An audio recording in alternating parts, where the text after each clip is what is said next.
সুপ্রিয় দর্শক, আসসালামু আলাইকুম। আইবিটি বাংলা পক্ষ থেকে আপনাদের সবাইকে জানাই স্বাগতম। আমি এই মুহূর্তে আছি মানিকগঞ্জ জেলার সিংগাইর উপজেলার জয়মুটি ইউনিয়নের রামনগর গ্রামে এই জমিদার বাড়িতে। ভোর আনুমানিক 4:30-এর দিকে যে ঝড়ের তাণ্ডব, সেই ঝড়ের তাণ্ডবে এই বাড়িতে বেশ ক্ষতি সম্মুখীন হন এই পরিবারটি। সেই ক্ষতির বিষয়ে জানানোর জন্য আমি সেখানে উপস্থিত হয়েছি। সিংগাইর উপজেলার বিভিন্ন প্রান্তে কিন্তু অনেক ক্ষতি হয়েছে। বিশেষ করে আপনারা জানেন যে সিংগাইর উপজেলা এটি একটি কৃষি প্রধান অঞ্চল।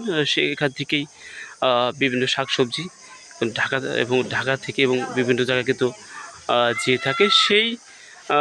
সেই অঞ্চলটি কিন্তু এই ঝড়ের তাণ্ডবে কিন্তু ক্ষতিগ্রস্ত হয়েছে। আমি যে বাড়িতে দাঁড়িয়ে আছি এবং আপনাদেরকে ক্যামেরা দেখাচ্ছে, যেটা আপনারা দেখতে পাচ্ছেন, ইতিমধ্যে কিন্তু বিশাল বড় কয়েকটি গাছ কিন্তু এখানে পড়েছে। এছাড়া বৈদ্যুতিক খুঁটির যে তারটি, সে তারটি কিন্তু ছিঁড়ে কিন্তু ছিন্ন ভিন্ন হয়ে গেছে। এবং যদি আপনাদের দেখায়, দেখুন এখানে কিন্তু এ বাড়িতে 3টি ঘর এবং একটি ঘর ইতিমধ্যে এখনও কিন্তু যে গাছটি, সেটি কিন্তু এই ঘরের যে বারান্দার যে ছাউনি থাকে, সেখানে কিন্তু আপনারা দেখতে পাচ্ছেন যে ভেঙে গেছে। এবং এ পাশে যে গরু রাখার ঘর, অর্থাৎ আপনারা জানেন যে গ্রামের মানুষ সাধারণত তারা বিভিন্ন ধরনের পশু তারা লালন পালন করে থাকে। সেই গরু রাখার যে ঘরটি, সেটিও কিন্তু ভেঙে গেছে, যেটা আপনারা ইতিমধ্যে আপনারা দেখতে পাচ্ছেন। এখানে কিন্তু মানুষজন, অর্থাৎ গ্রামের মানুষ এবং তাদের আত্মীয়স্বজন, তারা কিন্তু দেখার জন্য কিন্তু এখানে উপস্থিত হয়েছেন।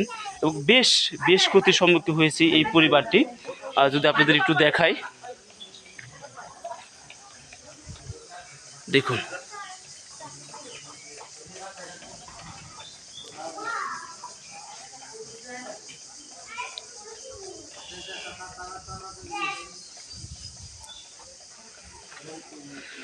আমি এই পরিবারের মানুষের কাছ থেকে আমি জানতে পেরেছি যে এই তাদের যে মোট যে 4টি ঘর, 3টি ঘরে কিন্তু এই পাশে যে বাগান, অর্থাৎ যে গাছগুলো যে লাগানো হচ্ছে, সেই গাছগুলো কিন্তু এখানে কিন্তু যে বড় বড় গাছগুলো ভেঙে একেবারে কিন্তু তাদের কিন্তু ঘরের উপর কিন্তু আঘাত হানে। যদিও একটি ঘর এখনও তেমন একটা ক্ষতিগ্রস্ত নয়, কিন্তু তবু কিন্তু 2টি ঘর কিন্তু ক্ষতিগ্রস্ত, যেটি কিন্তু আপনারা দেখতে পাচ্ছেন। ইতিমধ্যে যারা গাছ কাটে, অর্থাৎ তারা কিন্তু এখানে সেই ঘর থেকে মানে ঘরকে রক্ষা করার জন্য তারা কিন্তু ইতিমধ্যে কিন্তু তাদের কাজ কিন্তু তারা চলমান রেখেছে। তো প্রিয় দর্শক, যেখান থেকে আমার এই আইবিটিভি বাংলা দেখে থাকেন, সকলের প্রতি কৃতজ্ঞতা এবং সালাম জানি এবং সবার শুভকামনা জানি আমি বিদায় নিচ্ছি। সবাই ভালো থাকবেন, সুস্থ থাকবেন এবং আইবিটিভি বাংলার সাথে। ধন্যবাদ সবাইকে। আসসালামু আলাইকুম।